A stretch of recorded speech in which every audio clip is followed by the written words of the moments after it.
guys, me Miguel, and we're back with another banger. Now let's begin with Veterans Day. Veterans Day is a special day to thank the soldiers who sacrificed themselves for this country. It's also a day to remember the people who sacrificed their lives and poured blood for this country. We should thank them and be proud of those people who put their life on the line for us.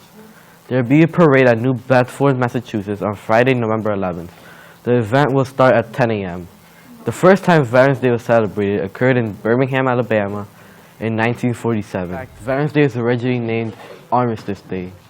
Sadly, in World War I, at least 200 people from Lawrence died in battle. The exact number is not known.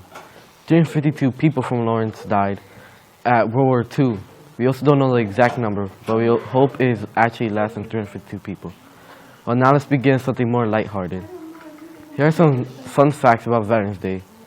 In 1926, Congress passed a resolution to make Veterans Day an annual occurrence, but it didn't become a federal holiday until 1938.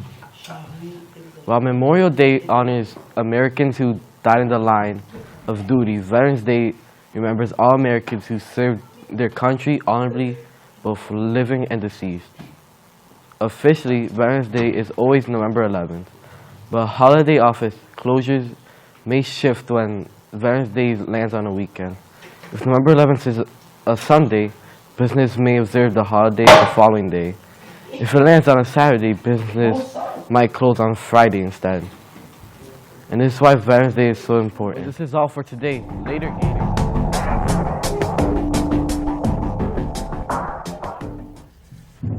Welcome back, Gators. I'm Javen Valerian. On November 2nd, all Gator students participated in the Breast Cancer Walk. So, what is the Breast Cancer Walk?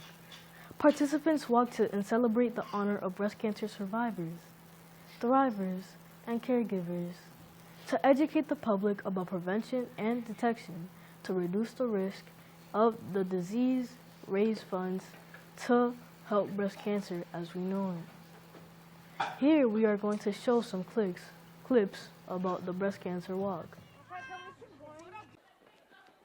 There were many people with pink shirts walking and collecting beads every time they walk one lap. The main reason we collect beads is because of an art teacher that died 10 years ago from breast cancer. To show appreciation and honor, we collect beads and walk around the school spreading awareness. Well, that's it from me, and I hope you all have a great rest of the day.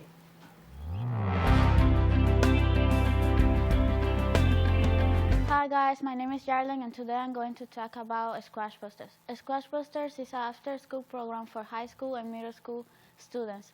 Squash Busters make sure we enjoy all the practice they do, from academics to squash practice. In squash practice, students enter in a court with their respective goggles, racket, and shoes.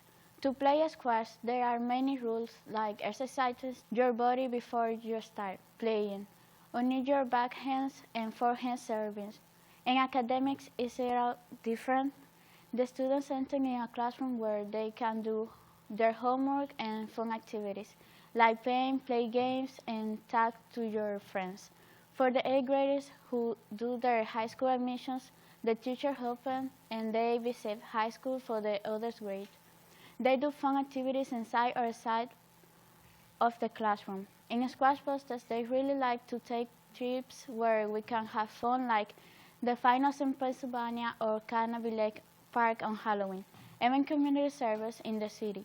Squash Busters is divided into 3 teams throughout Massachusetts: Squash Busters Boston, Squash Busters Providence, and Squash Busters Lawrence. Now we have the academic coach of the Squash Busters Lawrence team.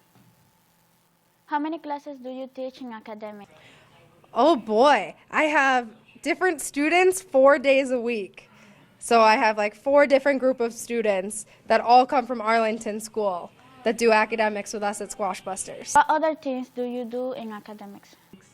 Oh, that's a great question. In academics, sometimes we do homework help, sometimes we do test prep, we apply to high schools, and we do lots of fun enrichment too.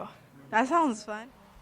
Hi, my name is Jose Limas, and today we'll be talking about how can schools be safer. The reason why we need safer schools is because it helps students to self-regulate and process negative emotions like anger and sadness.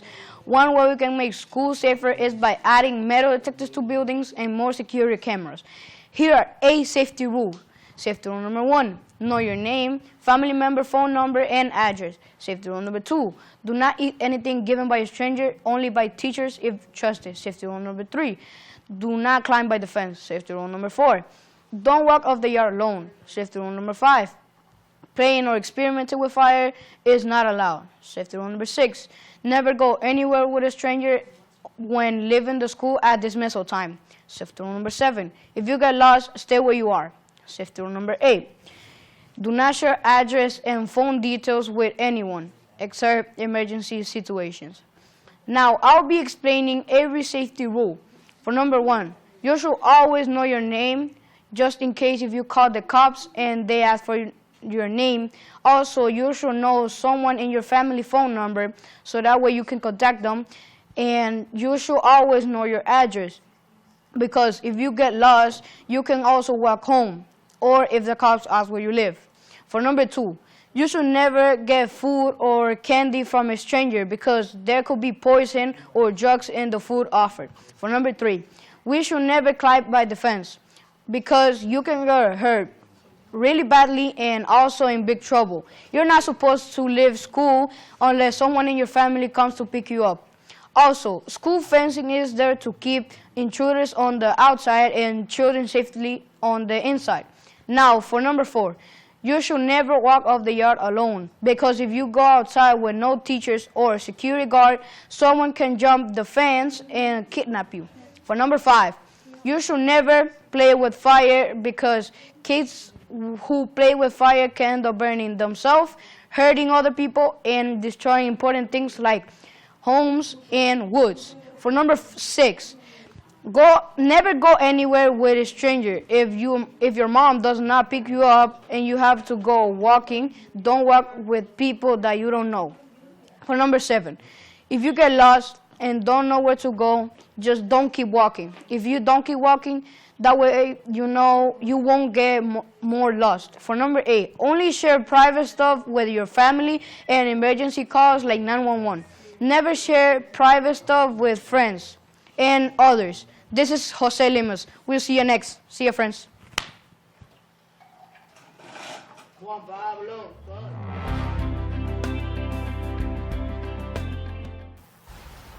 Good morning, my name is Felina. Welcome to Gator Sports. Today we will be talking about the soccer team. We're gonna start with 5 and 6th grade, where they lost the playoff, which means they're not gonna be able to go to the championship. But they worked hard and had fun, so our community is proud them for the girls soccer team. The girls won and were able to go to the championship. They also worked hard and won the championship. Here are some pictures of the girls soccer team.